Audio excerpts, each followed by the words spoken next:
Double time na po mga kababayan ang mga propaganda, kasinungalingan, pagkakalat po ng fake news, paninira at pangmamaliit na ginagawa ng mga DDS na ito.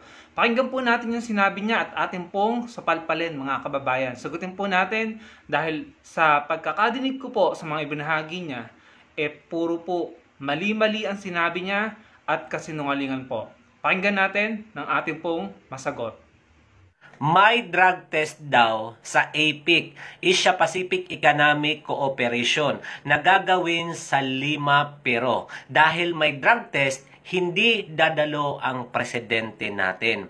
Huwag mong patunayan na guilty ka at gagawin mong scapegoat at sasabihin mong kailangan mong asikasuhin muna ang pangunahing problema ng bansa, lalong-lalo na sa mga kalamidad. Sa totoo lang, BBM, hindi ka kailangan dito sa bansa pagdating sa mga ganyang sakuna. Dahil annoyed ang mga supporters mo, yung mga dilawan at mga loyalist tuwing may bagyo at baha, ang hinahanap nila ay si BP Sara at hindi ikaw. At hindi ka naman napipictured sa mga ganyang sitwasyon, 'di ba? Kasi hindi mo alam ang gagawin. Pero nalaman mo lang na may drug test sa IPIC na gaganapin ngayong November sa Lima, Peru, ay gumawa ka kaagad ng dahilan. Kung saan, kailangan ka naman talaga sa IPIC. Dahil doon ang mga world leader. Kailangan natin ng investors. Nalaman mo lang na may drug test, hindi ka na pupunta. Which is kailangan ka naman talaga sa APEC. Importante ang delegasyon ng isang presidente. Ang mukha ng presidente sa APEC. Kaya lang may drug test. Kaya gumawa ka ng dahilan. Hindi ka kailangan dito sa bansa sa sitwasyon kung saan may mga sakuna. Dahil alam naman natin na hindi mo alam ang gagawin. Hayaan na natin yung mga ahensya ang gumalaw.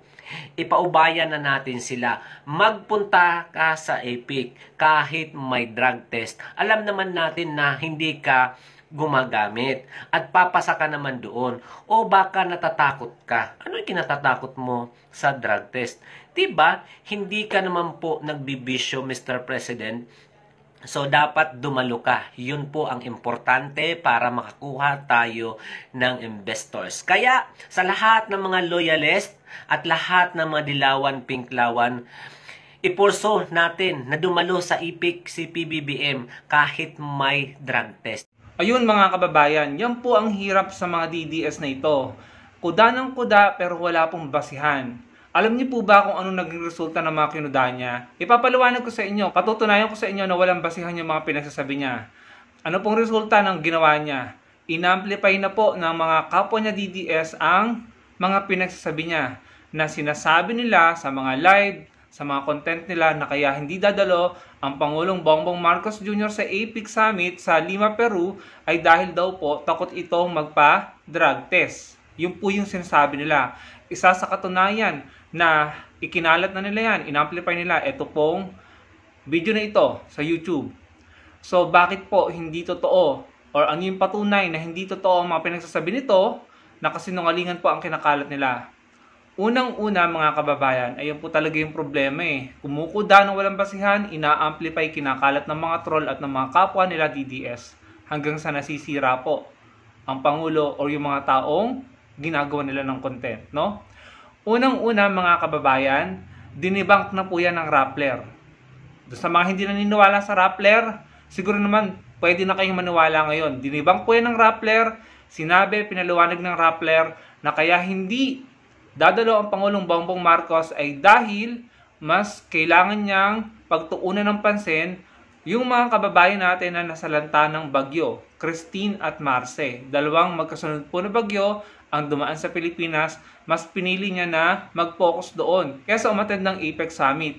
Ngayon, sa sinasabi niya na kailangan nandun ng Pangulo, hindi naman po talaga kailangan nandun ng Pangulo dahil ang Pangulo po ay magpapadala ng representative, no, ng ating bansa para meron po tayong representative na dadalo sa APEC Summit.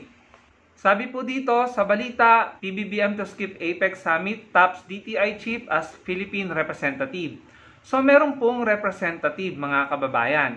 Ayan po, ipapakita ko po ulit sa inyo. Pinaliwanag ng Rappler na isang malaking kasinungalingan ang video na ito na ikinalat na nila sa YouTube na may, I think, more than 20,000 na po nakapanood niyan. At yung sinabi dyan, binahagi dyan yung video nito ni Waray na sinasabi ni Waray na takot daw po si PBBM sa drug test kaya hindi a-attend. So, pinaliwanag ng Rappler, hindi totoo yun.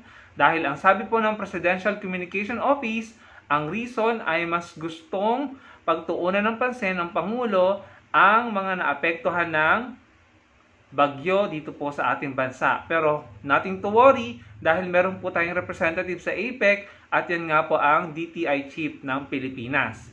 Si Pangulong Duterte noon, ganyan din po yung ginawa. Nasa Russia na siya, bumalik siya, pinutol niya yung kanyang trip sa Russia, bumalik siya dahil merong urgent need na kailangan pagtuunan ng pansin dito sa Pilipinas. Yun nga pong gulo sa Marawi. Ito po yung balita. Duterte cut short Russia trip back in Philippines 5 p.m. Wednesday. No? Pagkakaalala ko dyan, dahil sa issue ng Marawi kaya kinailangan niyang bumalik.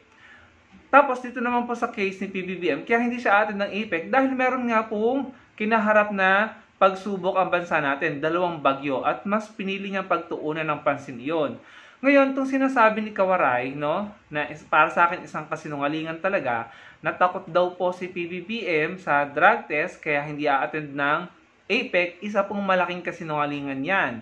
Dahil si PBBM po ay umattend ng APEC sa San Francisco noong nakaraang taon, 2023. Ayan po, PBBM arrives in San Francisco for 30th APEC. So kung may drug test po sa APEC at naka-attend si Pangulong Bongbong Marcos noong 2023 sa San Francisco, umattend siya doon at natapos po niya yung summit. Ibig sabihin lang nito, nag-negative po siya sa drug test, no? So sablay na naman sila, dinibank nila ang sarili nila. Kasi ang pinapalabas nila ngayon, which is kasinungalingan, hindi daw po a-attend si Pangulong Marcos sa Lima, Peru, APEC Summit dahil daw po may drug test, natatakot daw po ang Pangulo. Eh bakit nung San Francisco APEC Summit last year, umattend ang Pangulo? So kung may drug test doon, ibig sabihin nag-negative ang Pangulo kasi naka-attend siya at natapos niya yung summit. So malaking kalokohan at kahangalan po ang pinagsasabi nito at ang ina-amplify at kinalat ng mga DDS. Tignan nyo mga kababayan. Ayan po, libo-libo na nakapanood. Kaya naman napilitan na ang Rappler na i-debunk ang kasinungalingan na yan. Alam ko may mga nanonood sa akin ngayon na dati hindi naniniwala sa Rappler, sa ABS-CBN. Maniwala po kayo dahil sila po yung nagde-debunk ng mga kasinungalingan. Alam ko maraming na brainwash dyan dahil sa ginawa ng mga troll at mga content creator na DDS na sinira ang credibility ng Rappler gamit ang mga kasinungalingan.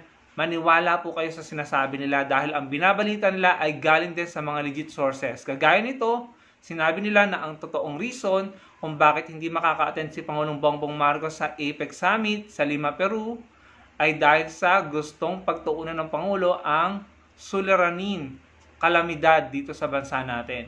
Hindi po dahil sa takot siya sa drug test, kasi nungalingan po yung sinabi ni Kawaray.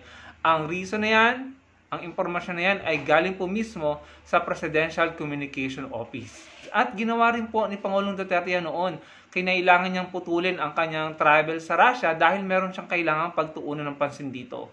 At ganun din po yung ginagawa ni PBBM. So, para sa akin, napakawalang hiya po ng ginagawa nila. Napakasinungaling, nangmamaliit pa, at nagdi-disrespect, nagkakalat ng kasinungalingan. Minamalain po, hindi po totoo na takot sa drug test ang Pangulo.